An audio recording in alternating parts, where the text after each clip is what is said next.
Renungan Malam Sebelum Tidur. Sahabat yang mengasihi dan dikasihi Tuhan, melakukan interupsi atau dengan sengaja menyela dan memberi ruang pada Tuhan untuk bersabda akan mengarahkan kita kembali melakukan seperti apa yang dikehendaki dan bukan seperti apa yang aku kehendaki sendiri. Semua yang kita lakukan memang pikiran dan rencana kita sendiri.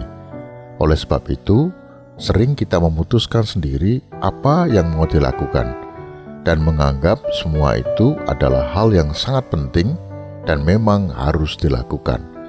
Pertanyaannya adalah, pekerjaan siapakah sebenarnya yang sedang Anda lakukan?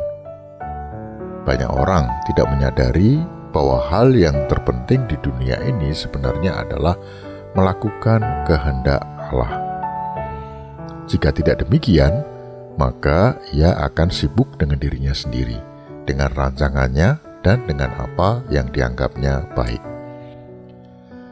Tapi jika Tuhan sudah menyatakan diri padanya, maka seseorang akan menyadari bahwa yang terpenting untuk dilakukan di dunia ini semata-mata hanya melanjutkan seperti apa yang Tuhan kehendaki. Semua fokus hanya pada apa yang menjadi kehendaknya. Oleh sebab itu, sahabat Tuhan, setiap kali kita sedang berada dalam kesibukan, lakukanlah interupsi. Berikan ruang dan waktu untuk Tuhan untuk menyapa sekaligus meluruskan bahwa apa yang sedang kita lakukan memang seperti yang dikehendakinya. Karena bagiku, hidup adalah Kristus dan mati adalah keuntungan. Nah, pernyataan Rasul Paulus ini menggambarkan bahwa aktivitas, pemikiran, pertimbangan, dan rencana yang sedang ia lakukan dalam sisa hidupnya, semuanya hanya untuk Kristus dan bukan untuk dirinya sendiri. Padahal, ketika ia melakukan untuk Tuhan, sebenarnya ia sedang berbuat sesuatu untuk dirinya sendiri. Sahabat Tuhan, apa yang dilakukan Rasul Paulus bukan tanpa tujuan. Semuanya diarahkan seperti yang Tuhan kehendaki. Sehingga jika terjadi apa-apa dengan hidupnya, ia akan selalu dalam keadaan tenang. Karena hanya jika ia dalam keadaan tenang, maka ia akan dapat fokus melakukan apa yang baik. Tidak jarang, jika kita sudah berada dalam kesibukan, kita menjadi lupa apakah yang sedang kita kerjakan, yang sedang kita pikirkan, yang sedang kita pertimbangkan dan rencanakan adalah sesuatu yang memang Tuhan kehendaki atau yang hanya kita inginkan sendiri. Seperti melakukan liburan atau kegiatan yang menyenangkan diri sendiri sama sekali tidak salah.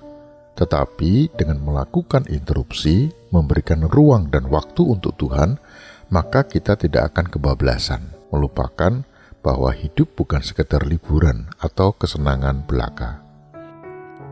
Sahabat Tuhan, di tengah-tengah kesibukan pelayanannya, Tuhan Yesus pun melakukan interupsi dan dengan sengaja menyediakan waktu untuk berdoa, datang kepada Tuhan agar ia tetap berada dalam pekerjaan seperti yang Tuhan kehendaki, seperti yang tertulis dalam Matius 14 ayat 22-23a. Sesudah itu Yesus segera memerintahkan murid-muridnya naik ke perahu dan mendahulunya ke seberang. Sementara itu, ia menyuruh orang banyak pulang. Dan setelah orang banyak itu disuruhnya pulang, Yesus naik ke atas bukit untuk berdoa seorang diri. Memberikan ruang dan waktu bersekutu dengan Tuhan sangat penting bagi kesejahteraan rohani seseorang dan sekaligus akan memfokuskan pekerjaan atau kegiatan seseorang dengan sesuatu yang terpenting di dunia ini. Sahabat Tuhan, persekutuan yang akrab dengan Tuhan menghindarkan kita untuk fokus pada diri sendiri dan fokus pada permasalahan sendiri, dan lebih mementingkan kepedulian terhadap orang lain. Anehnya, ketika fokus kita bukan pada diri sendiri, melainkan pada orang lain, maka hidup ini akan terasa semakin bermakna dan memberikan sukacita dalam kehidupan ini. Nah, melakukan interupsi di tengah kesibukan kegiatan kita akan memperbarui, memulihkan, dan mengarahkan kembali kehidupan ini fokus pada hal terpenting, yaitu melakukan kehendak Tuhan. Mari kita berdoa. Ya Tuhan, betapa pentingnya memberikan ruang dan waktu untuk bersekutu denganmu. Oleh sebab itu, mohon Tuhan memberikan keberanian pada kami untuk melakukan interupsi dalam setiap kegiatan yang sedang kami lakukan. Amin. Subscribe channel ini untuk renungan selanjutnya. Dan bagikan video ini agar Anda menjadi saluran berkat. Tuhan memberkati.